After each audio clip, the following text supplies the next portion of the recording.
Хоол эрүүл байлгаж чадна, өвчлүүлж бас чадна. Хэрхэн таны мэдлэг, сонголт, дадлын үр. За монголчуудын хувьд нэг маргаан байгаа. Одоо ингээд хүмүүсийг өдөр болгон ногоо идэж. Ер нь Дэлхийн эрүүл мэндийн байгууллагын зөвлөмж бол хүнсний ногоог өдөрт хоногт 400 г хүртэл хүнсний ногоо хэрэглээч гэж зөвлөж байгаа. Тэгэхээр хүнсний ногоог бид нар өмнө ярьсанчлан шин тэжээлийн бодисуудын үндсэн их үсэс болохоос гадна хүнсний ногоонд юу их агуулдаг гэхээр маш олон төрлийн одоо биологийн идэвхтэй бодисууд агуулж байгаа. Тэр биологийн идэвхтэй бодисууд нь биднийг одоо янз бүрийн өвчлөөс урьдчилан сэргийлэх тэр тусмаа одоо өнөөдрийн нийгмийн одоо хүнд асуудал болоод байгаа хорт тавдраас урьдчилан сэргийлэх ийм онцгой эрүүл мэндийн ач холбогдолтой үүргүүдтэй байдаг. Ийм учраас хүнсний ногоо өөрөө ач холбогдолтой. Тэгээд ийм ач холбогдолтой хүнсний ногоог одоо ингээд идэлж хэрэглээч гэхээр зэрэг угаасаа өөрсдөө нөгөө идэж одоо дадаагүй, сураагүй хүмүүс. За хамгийн гол асуудлыг би юунд орж ийн гэж бодож байна гэхээр хүмүүс ногоогоор ямар төрлийн одоо амттай хоолыг хийж болох вэ гэдэг тэр технологийн мэдлэг өнөөдөр байхгүй одоо.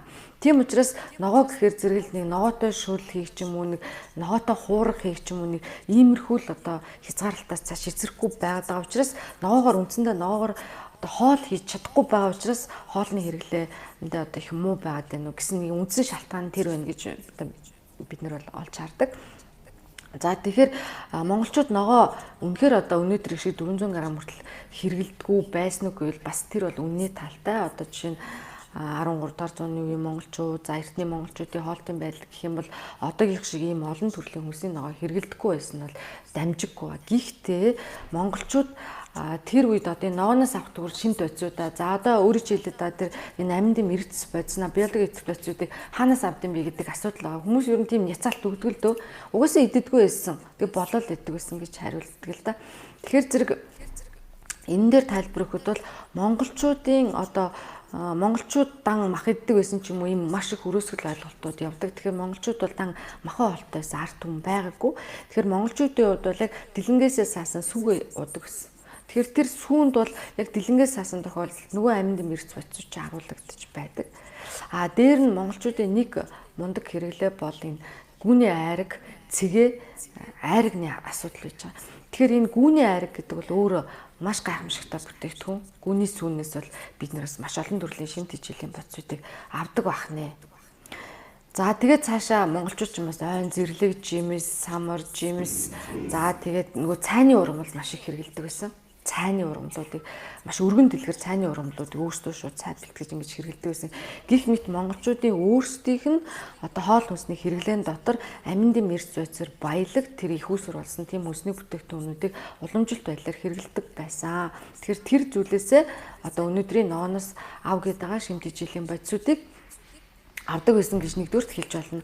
Хоёрдугаарт тэр одоо уламжилт монголчуудын хэрэгэлдэг байсан. Одоо жишээ нь гүүний сүү, за малын яг дэлэнгийн сүү, за тэр их ойн зэрлэг, жимсгэн, за тэр олон цайны ургамлууд, за янз бүрийн үр тарианы ургамлуудыг өнөөдөр бид нар монголчууд эдэлж хэрэглэж чадахгүй шүү дээ. Бид нар одоо уламжилт хоолтоос авч үлдсэн зүйл нь за нэг махны хэрэглээл яваадах шиг байна. За сүүний хэрэглээ байгаа ч гэсэн өнөөдөр бид нар яг дэлэнгийн сүү хэрэглэхээсээ илүүгээр яг үйлдвэрийн боловсруулалтанд нөгөө пастеризац хийгээд нэгсэн. Тэгэхээр би энэгээрээ одоо дэлэнгийн одоо юу үйлдвэрийн сүү муу гэж бол хэлж байгаа нь биш.